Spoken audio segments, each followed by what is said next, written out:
여러분들은 도저히 해결할 수 없다고 생각되는 문제에 맞닥뜨리게 되면 어떻게 하십니까? 우리는 그리스도인들이기 때문에 아마도 가장 먼저 기도를 하겠죠. 기도를 하는 이유는 하나님께서 문제를 해결해 주실 거라고 믿기 때문입니다. 꼭 응답해 주실 거야. 이런 믿음이 있기 때문에 기도합니다. 예수님은 마태복음 7장 7절과 8절에서 이런 말씀을 하셨습니다. 구하라 그리하면 너희에게 주실 것이요 찾으라 그리하면 찾아낼 것이요 문을 두드리라 그리하면 너희에게 열릴 것이니 구하는 이마다 받을 것이요 찾는 이가 찾아낼 것이요 두드리는 이에게 열릴 것이니라. 기도하면 응답해 주시겠다는 겁니다. 그러면 응답해 주실 거라고 우리가 기도할 때 여러분들은 어떤 응답을 기대하며 기도하십니까? 아마도 이렇게 응답되었으면 좋겠다 라는 바람으로 기도할 것입니다. 우리가 생각하는 기도의 응답을 기대하면서 기도할 것입니다. 만약 기도했는데 우리가 생각한 것과 다르게 응답이 된다면 어떨 것 같습니까? 바울은 병이 있었습니다. 병을 고침받고 싶어서 하나님께 기도했습니다. 고린도 후서에 보면 3번 기도했다라고 합니다. 여기서 말하는 3번은 그냥 1번, 2번, 3번 끝 이런 의미의 기도가 아닙니다. 바울의 3번의 기도는요, 겟세마네 동산에서 3번 기도하셨던 예수님의 기도와 굉장히 유사한 점이 있습니다.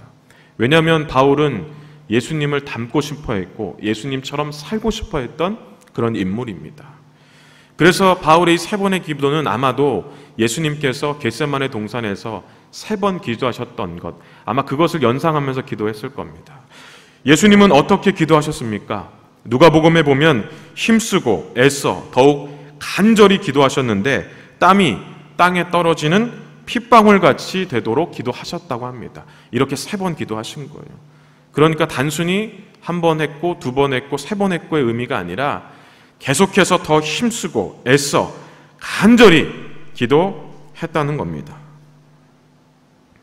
그러면 바울은 자신의 바람대로 생각대로 응답을 받았습니까? 바울이 기도한 이유가 무엇이었죠? 병을 고침받고 싶어서입니다. 그러면 바울의 바람대로 하나님께서는 이 바울의 병을 고쳐주셨습니까? 고린도 후서 12장 9절에 보면 바울의 이 기도에 하나님은 이렇게 응답하셨어요. 나에게 이르시기를 내 은혜가 내게 족하도다. 이는 내 능력이 약한 데서 온전하여 짐이라 하신지라. 그러므로 도리어 크게 기뻐함으로 나의 여러 약한 것들에 대하여 자랑하리니 이는 그리스도의 능력이 내게 머물게 하려 함이니라. 내 은혜가 족하다고 하는 것, 이게 무슨 의미입니까?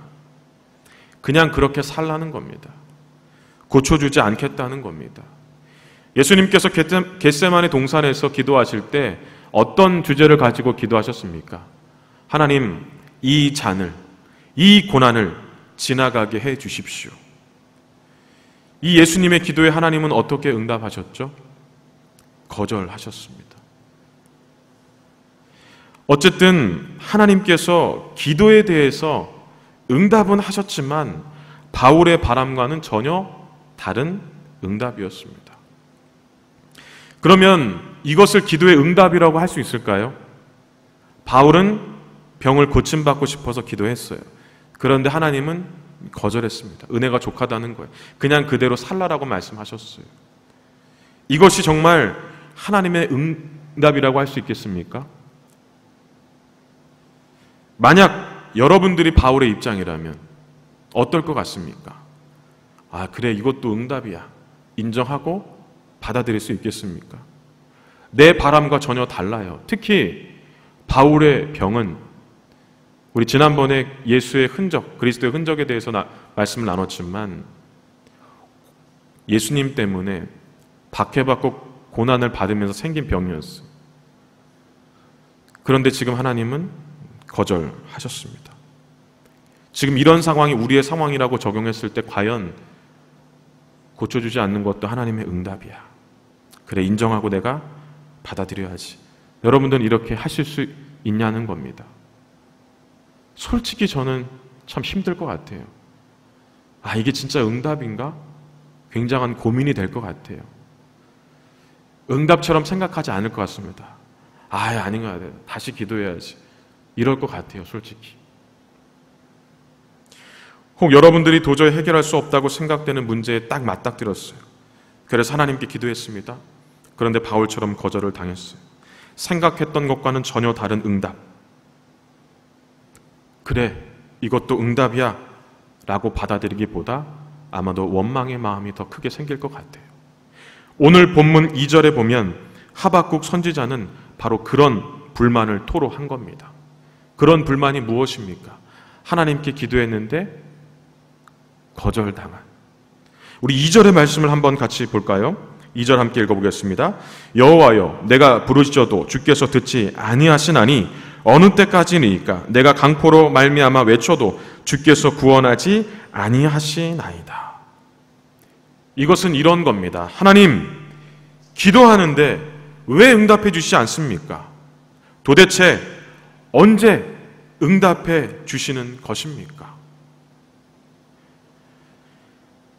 하박국은 바로 이렇게 불만을 토로하고 있는 거예요. 어느 때까지니까 라는 말은 언제까지 기다려야 합니까? 라는 의미입니다. 그러니까 지금 상황은 바울하고 조금 다릅니다. 바울은 안 돼 라고 응답을 어쨌든 주셨어요. 근데 지금 하박국의 경우는 아예 응답도 주지 않고 오랜 시간, 어느 정도인지는 모르겠지만 그냥 무작정 계속 기다리게 하시는 거예요. 어쩌면 하박국의 입장에서 보면 바울보다 더 괴로울 수도 있어요. 여러분, 그렇지 않아요? 우리가 어떤 문제를 가지고 기도했는데 한 일주일만 기도해도 지칠걸요? 바로 응답이 오지 않으면. 여러분, 어떤 문제를 가지고 막 3년씩 4년씩 이렇게 기도했던 분들이 있다고 하는데 그런 분들은 어떻게 기도하는 거냐면 정말 매일같이 새벽이든 저녁이든 그렇게 기도해서 3년 그런 이야기를 하는 거예요. 우리가 일주일에 그 문제를 한 번 생각하고 기도하면 3년 동안 기도했다. 그거는 사실 3년 동안 기도한 것은 아닙니다. 근데 하박국은 그렇게 기도하지 않았어요. 정말 바울이 기도했던 것처럼, 예수님이 기도했던 것처럼 정말 간절히 기도했어요. 그런데 하나님은 잠잠하시는 거예요. 아예 답을 주지 않았습니다. 하박국이 기도할 수밖에 없었던 이유가 있습니다. 왜 그랬냐면 지금 유다에 일어나는 상황들을 보니까 도저히 자기가 감당할 수 없는 일들이 일어나고 있는 거예요. 그게 어떤 일이냐면 우리 3절과 4절을 같이 한번 볼까요? 함께 보겠습니다. 어찌하여 내게 죄악을 보게 하시며 패역의 눈으로 보게 하시나이까? 겁탈과 강포가 내 앞에 있고 변론과 분쟁이 일어났나이다. 이러므로 율법이 해이하고 정의가 전혀 시행되지 못하오니 이는 악인이 의인을 에워쌌으므로 정의가 굽게 행하여 짐이니이다. 유다는 지금 어떤 일이 일어나고 있냐면 겁탈과 강포, 변론과 분쟁이 일어나고 있습니다. 겁탈과 강포는요, 강제적이고 폭력적으로 타인의 것을 빼앗는 행동입니다. 겁탈은 타인의 소유를 빼앗는 것이지만 강포는 목숨을 빼앗는 겁니다. 소유를 빼앗기고 목숨을 빼앗기는 상황에서 서로 변론하고 분쟁하고 다투고 하는 것은 불가피합니다. 그런데 이런 가운데서 정의가 굽게 행해졌다는 것은 올바른 재판이 이루어지지 않았다는 겁니다. 하박국은 이것을 보면서 너무 답답한 거예요. 그래서 하나님 앞에 기도한 겁니다. 하나님, 어떻게 유다가 이 지경이 되었는데 가만히 계십니까? 이렇게 기도하는데도 하나님은 잠잠히 더 기다리게 하시는 거예요.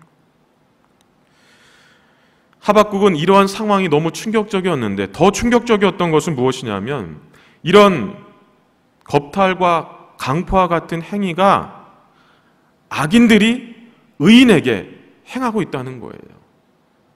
쉽게 말하면 의인들이 악인들의 그 고통을 당하고 있는데 그래서 두고 볼 수 없어서 하나님 앞에 매달려 기도했는데 하나님은 잠잠히 계신다는 겁니다. 얼마나 답답했겠습니까?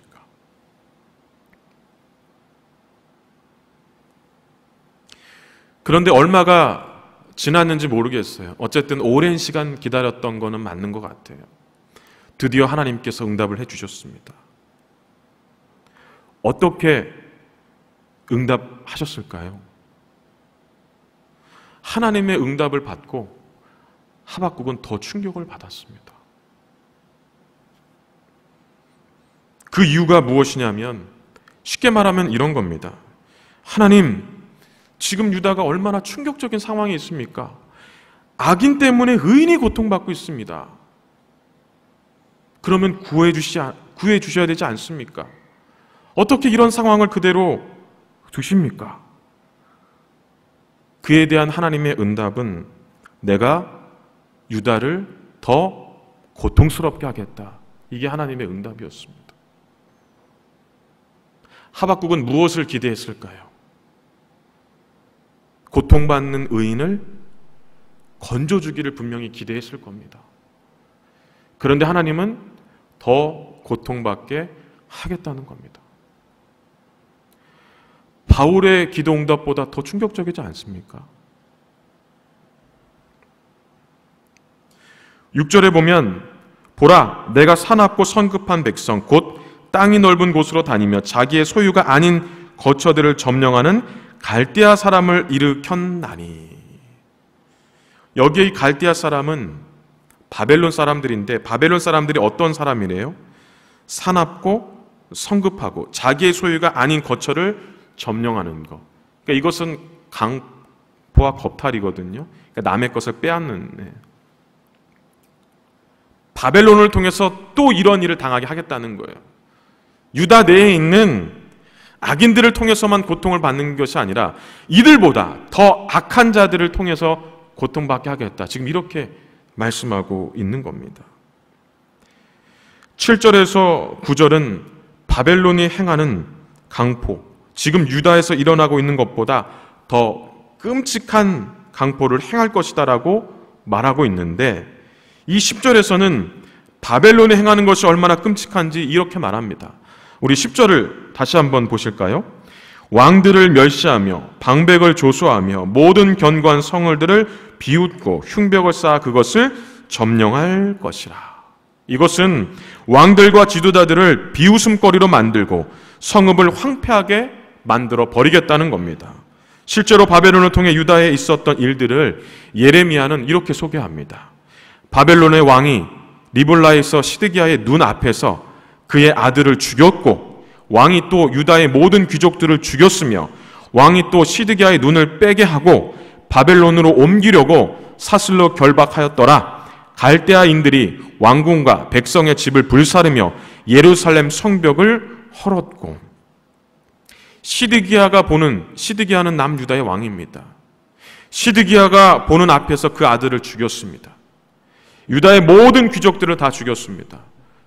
다 죽이고 나서 직접 그것을 보게 한 거잖아요. 그리고 눈을 빼버렸어요.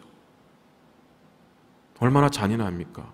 그러면 시드기야에게는 어떤 잔상만이 남을까요? 시드기야가 마지막 보았던 것만 잔상으로 남는 거예요. 아들들이 죽는 것, 모든 귀족들이 죽는 것, 그것을 보고 두 눈이 뽑혔어요. 그러니까 시드기야는 그 잔상만 남아 얼마나 괴로웠겠습니까?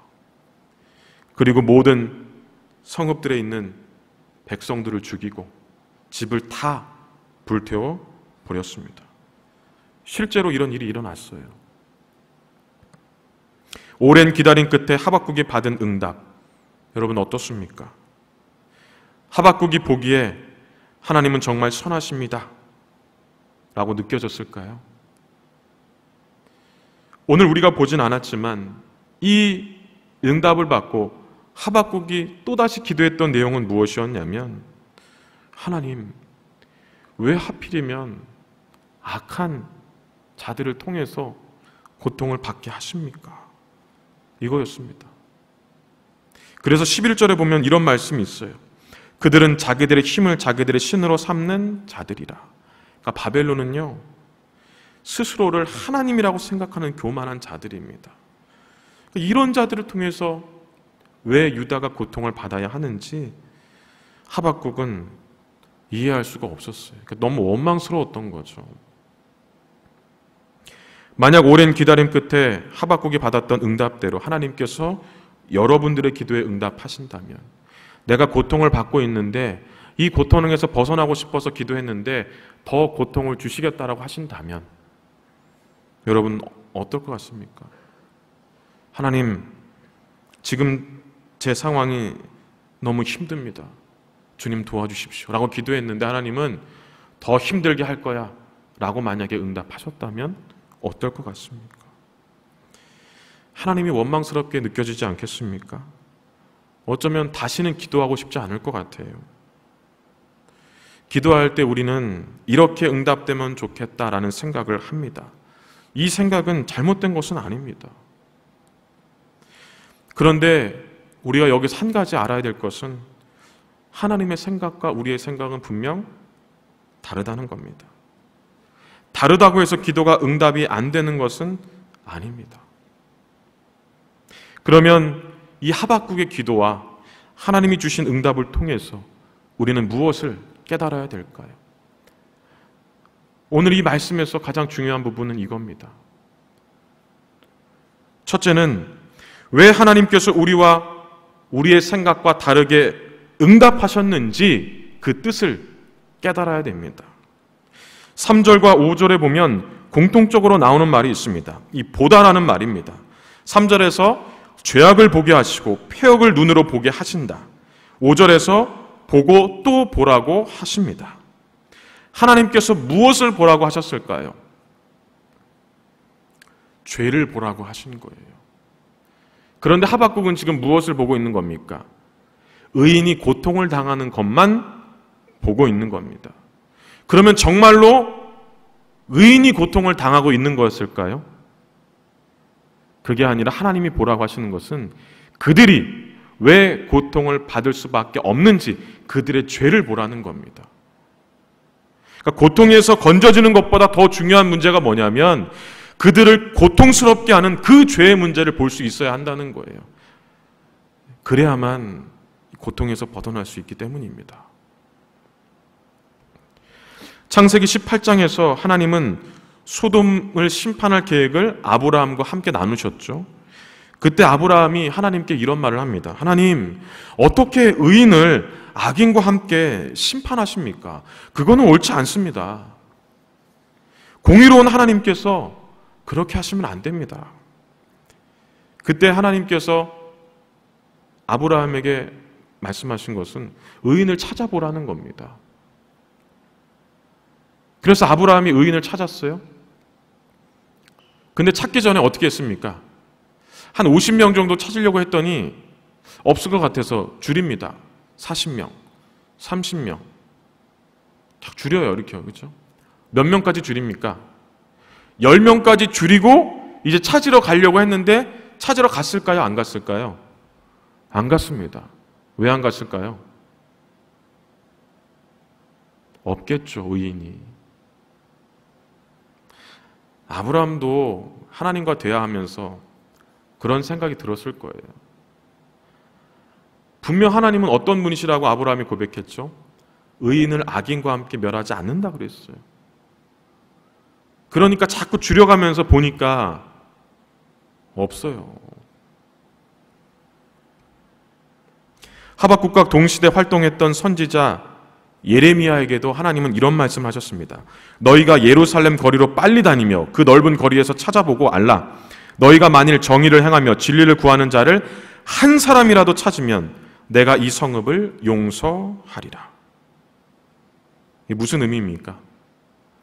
의인이 한 사람이라도 있으면 그 의인과 함께, 악인과 함께 의인을 멸하지 않겠다는 거예요. 이 말은 찾을 수 없다는 겁니다. 하박국은 하나님께서 보고 또 보라고 하실 때 처음에는 의인이 고통받는 줄 알고만 있었어요. 그것만 보였어요. 그런데 계속해서 하나님과 기도하고 또 응답을 주시고 하는 과정을 통해서 뭘 본 겁니까? 진짜 없구나. 정말 이곳에는 죄만 가득하구나. 하박국은 이제 그것을 깨달았던 겁니다. 하나님은 충격적인 일을 당하고 있던 유다에게 더 충격적인 일을 행하실 수밖에 없었던 이유는 죄에 대한 심각성을 깨닫고 다시 돌아오기를 원하셨기 때문입니다. 기도하고 나서 생각하는 것과 응답이 다르다고 해서 이번 기도 응답이 이거 정말 마음에 안 드네 이렇게 생각해서는 안 됩니다. 왜 하나님께서 이렇게 응답하셨는지 그 뜻을 다시 물어야 됩니다, 여러분. 제가 한번 쉽게 예를 들어볼게요. 여러분, 시험 때문에 기도했어요.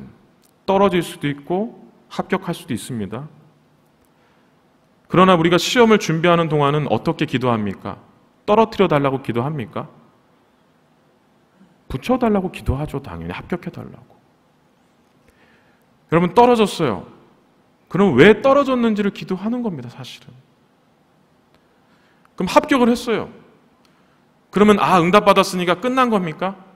아니요. 왜 합격을 해주셨는지 그 뜻을 또 구해야 되는 거예요, 사실은요. 여러분들이 시험이나 취직 다 마찬가지입니다. 왜 합격을 해야 되는지 이거에 대한 뜻을 여러분 물어야 돼요. 그리고 합격을 시켜줬다면 왜 합격을 시켜줬는지. 여러분, 우리가 어떤 일을 할 때 기도하고 결정한다고 하잖아요. 결정했습니다. 그럼 그걸로 끝입니까? 그러면 안 돼요, 여러분. 왜 그 길로 가게 하셨는지 또 기도해야 됩니다. 우리의 생각대로 응답받고 끝나는 게 기도가 아니라 하나님이 어떻게 응답하셨는지, 왜 이렇게 응답하셨는지 또 기도할 때 하나님의 뜻이 깨달아지는 겁니다. 나를 이러려고 합격시켜줬구나. 그럼 그걸 가지고 계속 기도하는 거예요.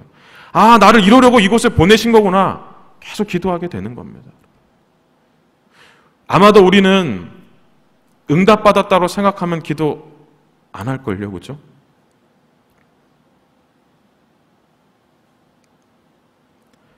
하나님께서 하박국을 통해서 가르쳐 주려고 하시는 것은 바로 이런 겁니다. 기도라는 것은 내 생각대로 응답받고 안 받고가 문제가 아니라 하나님이 주신 그 응답이 과연 나에게 어떤 뜻을 갖고 계시는지를 또 기도할 수 있는 것. 실제로 하박국은 이제 2장부터 그렇게 기도합니다. 기도의 내용이 바뀌어요, 이제.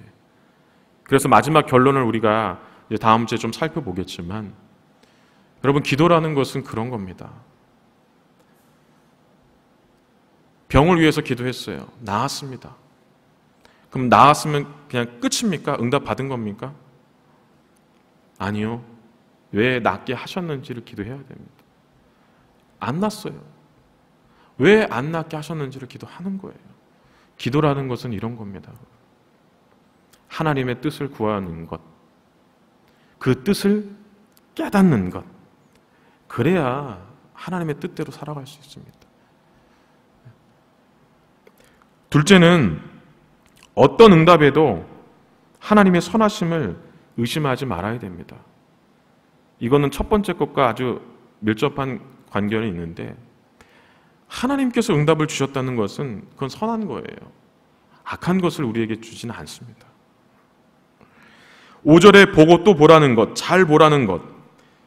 하박국은 처음에는 의인들이 악인에 의해서 고통받는 것처럼 보였어요. 그런데 잘 보니까 그게 아니었어요. 모두가 다 악한 자들이었습니다. 모두가 다 죄인들이었어요. 모두가 다 하나님을 배반하는 자들이었습니다. 이제 하박국은 그게 너무 안타까웠던 겁니다.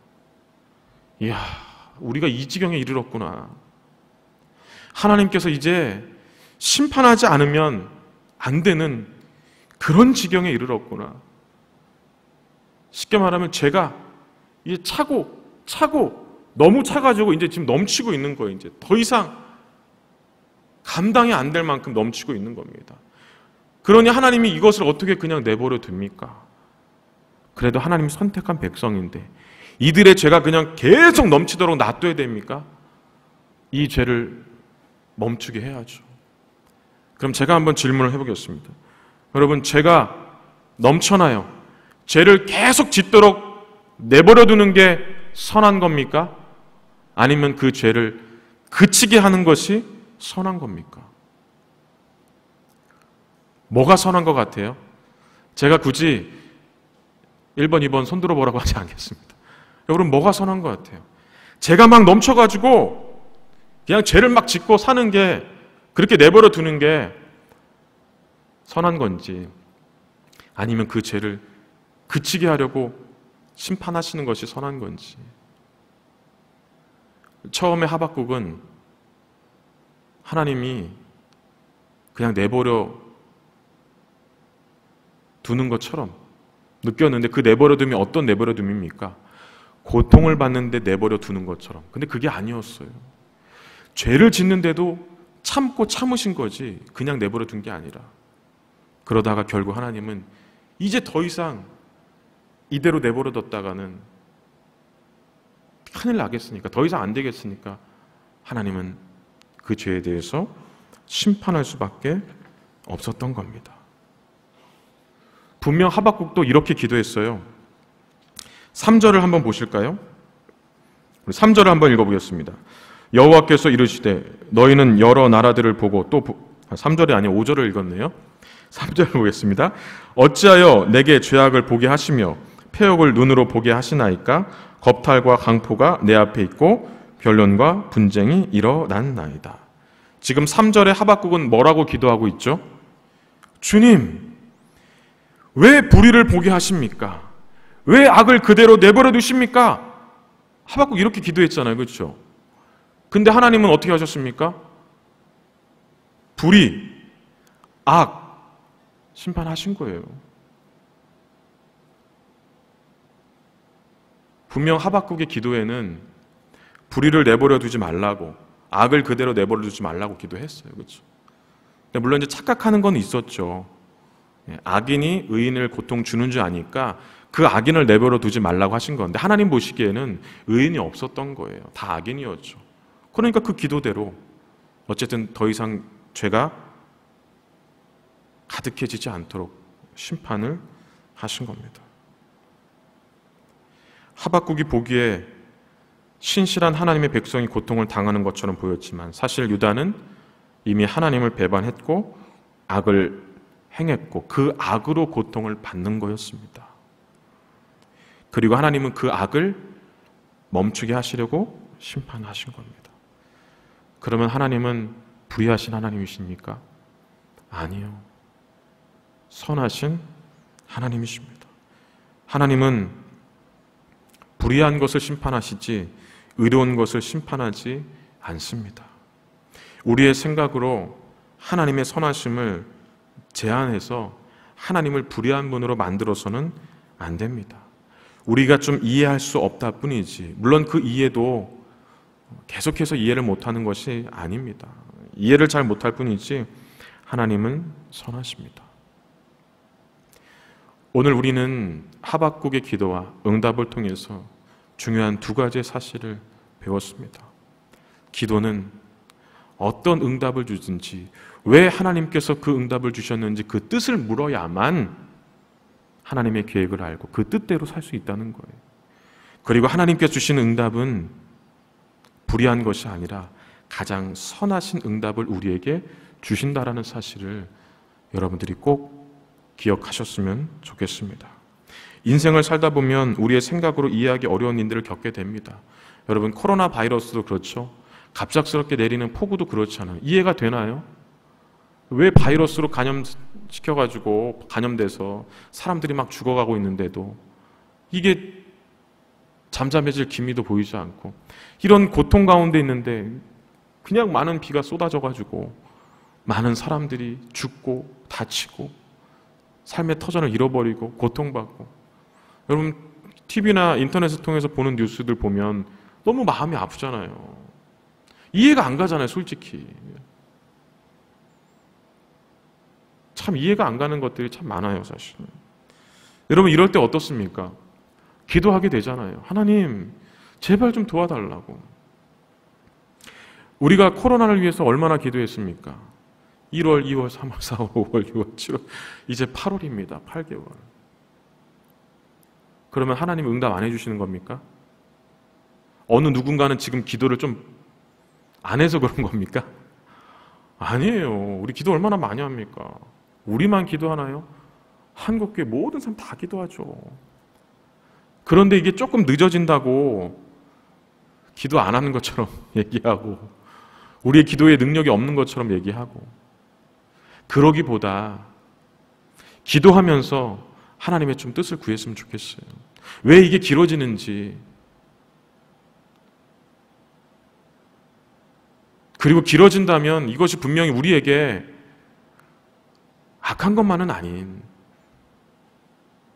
또 어떤 선한 것이 있는지, 좀 그런 것들을 깨닫기 위해서 여러분 기도했으면 좋겠어요. 이게 무슨 말이냐면, 하나님, 코로나가 빨리 종식되게 기도해 주세요, 수혜가 빨리 복구되게 해주세요만 기도하는 것이 아니라 그와 더불어 우리가 더 깊은 기도를 하자는 겁니다. 이제 그냥 막연하게 해주세요 해주세요라는 기도가 아니라 이것보다 더 깊은 기도를 이제 하자는 겁니다. 사실은 이런 기도가 성숙한 기도예요. 하박국이 우리에게 보여주는 기도는 어떤 것이 성숙한 기도인지를 보여주는 겁니다. 어쩌면 하박국도 기도하면서 그것을 깨달았을 거예요. 아, 내 기도가 이제까지는 성숙하지 않았구나. 어쩌면 이것을 깨달았을지 모릅니다. 우리의 생각대로 응답해 주시지 않을 수도 있지만, 그렇다고 하나님이 우리의 기도를 외면하는 것은 아닙니다. 예레미야 33장에 보면, 이를 행하시는 여호와, 그것을 만들며 성취하시는 여호와, 그의 이름을 여호와라 하는 이가 이같이 이르시되, 너는 내게 부르짖으라. 내가 내게 응답하겠고 내가 알지 못하는 크고 은밀한 일을 내게 보이리라. 내가 알지 못하는 크고 은밀한 일이 무엇일까요? 하나님의 뜻입니다. 하나님의 계획이에요. 그냥 단순히 이렇게 해주세요 하면 이걸 주시겠다, 이런 의미가 아니라, 더 성숙한 기도를 하게 될 때 하나님이 왜 이렇게 하셨는지, 왜 이런 응답을 주셨는지 더 깊은 뜻을 깨달을 수 있도록 도와주시겠다라는 의미입니다. 기도를 통해 하나님의 뜻을 깨닫고 그 뜻을 이루시는 하나님의 은혜를 체험하는 우리 모든 청년들이 될 수 있기를 바랍니다. 날마다 이런 성숙한 기도를 드리는 우리 청년들이 되시길 주님의 이름으로 축원합니다.